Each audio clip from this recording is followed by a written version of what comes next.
Hello. There's something I've been noticing recently. It's a habit that we have, a quiet, almost invisible habit.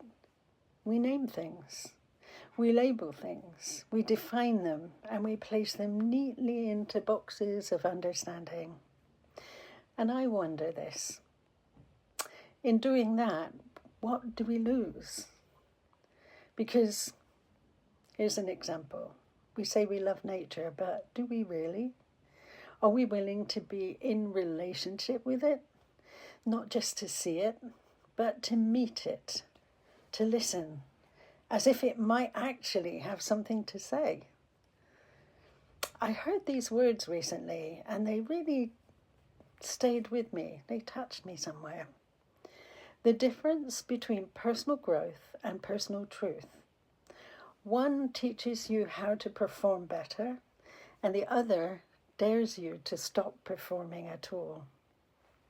And something in me recognized this, because as a child, my grandmother taught me the names of things, of everything. Wildflowers, trees, the language of the natural world. Or what I thought was the language.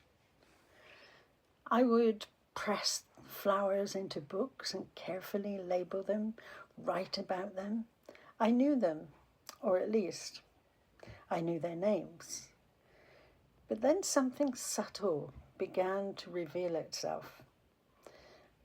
In recent years, I would be walking with my partner Pete in the woods, and he would stop, just stop, taken by the beauty of a flower, or the presence of a tree, or the song of a bird. And almost without thinking, I would name it. This is what it is.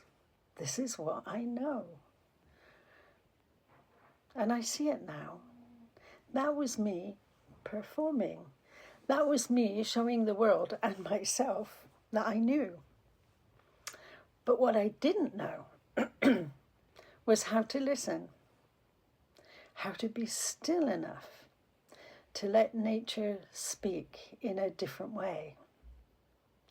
Not through names, but through experience, through sensation, through something wordless.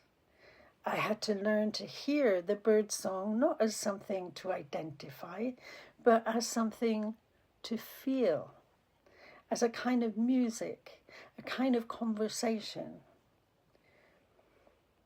A conversation that somehow included me if I was willing to soften and receive it.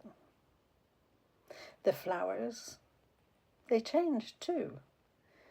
They were no longer things to be known, specimens. They became something to meet, fragile, abundant, offering their beauty without asking anything in return. And the trees became something else entirely. Not objects, but presences, quiet, steady, ancient. I could sit with them, speak to them, and in their stillness, something spoke back, not in words, but in a way that I could feel deep in my body. And slowly, I began to understand something, that naming can sometimes reduce things. It takes something vast and makes it small enough for the mind to hold. It turns a mystery into certainty. And in doing so, and doing that, maybe we lose the magic.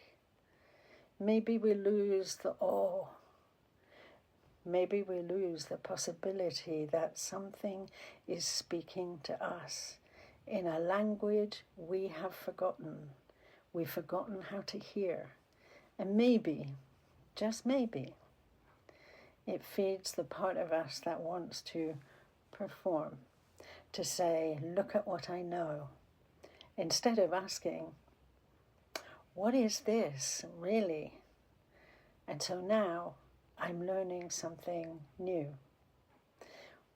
Or maybe something very ancient, to pause before I name anything, to feel before I understand, to let the moment be more than something I can explain, because in that space, something opens, a quiet, sacred dialogue, a meeting, not between me and a thing, but between presence and presence. And in that meeting, I don't just see nature differently. I begin to see myself. Isn't that a beautiful thing? And so for this next week, I'm going to encourage you to go out in nature. Stop naming things. Stop needing to know what they're called. And start to wonder.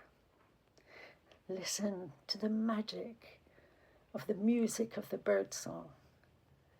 Feel it. Let it speak to you. Maybe that bird, those birds are trying to communicate with you. When you see a flower, don't name it. Just wonder at its beauty. Maybe it has medicine, doesn't matter. It's just got a fragrance, a language that we don't understand with our mind, but we feel it in our soul. A tree. Speak to a tree. You know, I know they speak back. That incredible, still sentinels of wisdom that trees can be. I remember Alberto saying,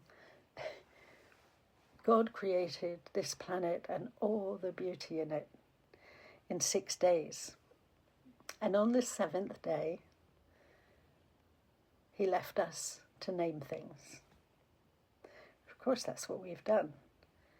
I think that in naming things, we've made things small and insignificant and separate from us, and separated ourselves from nature and from each other, and forgotten that there's another whole language that isn't words, but is presence. So enjoy not naming things this week. Bye for now.